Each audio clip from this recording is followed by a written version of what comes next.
ইরানের হামলার আশঙ্কায় তুরস্ক থেকে খাবারের ট্রাকে চড়ে গোপনে বিমান বদল করেন মার্কিন প্রেসিডেন্ট।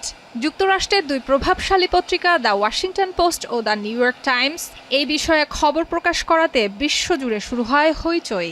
সামাজিক মাধ্যমে অনেকে ট্রাম্পকে উপহাস করে বলেন, ইরানের ভয়ে এয়ারফোর্স ওয়ানের জানালায় পর্দা টেনে ক্যাটারিং ট্রাকে লুকিয়েছিলেন ট্রাম্প। এবার সব সমালোচনা আর ফ্লাইট বদলের বিভ্রান্তি দূর করতে ট্রাম্প নিজেই জানালেন ঘটনার বিস্তারিত। তার দাবি, সিক্রেট সার্ভিসের পরামর্শে গেল মাসে আঙ্কারা থেকে গোপনে সামরিক ফ্লাইট থেকে তিনি যে বিমানে চড়েছিলেন সেটি নাকি আরও বেশি ঝুঁকিপূর্ণ ছিল।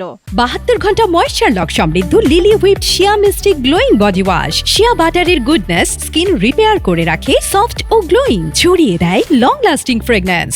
তার বিমানটি ক্ষেপণাস্ত্র হামলার প্রধান লক্ষ্যবস্তু ছিল। I have a lot of threats that you don't know about. Any consequential president has a lot of threats. Non-consequential presidents don't get threatened. And I think that I'm maybe the most consequential president. এরপর কাতারের উপহার দেয়া বিলাসবহুল Boeing 747 বিমানটি ইংল্যান্ডে পাঠানোর বিষয়ে Trump জানান, মার্কিন সেনারা সেটি দেখতে চাওয়ায় যুক্তরাজ্যের মার্কিন ঘাঁটিতে সেটি পাঠানো হয়। So I go by Secret Service and the military.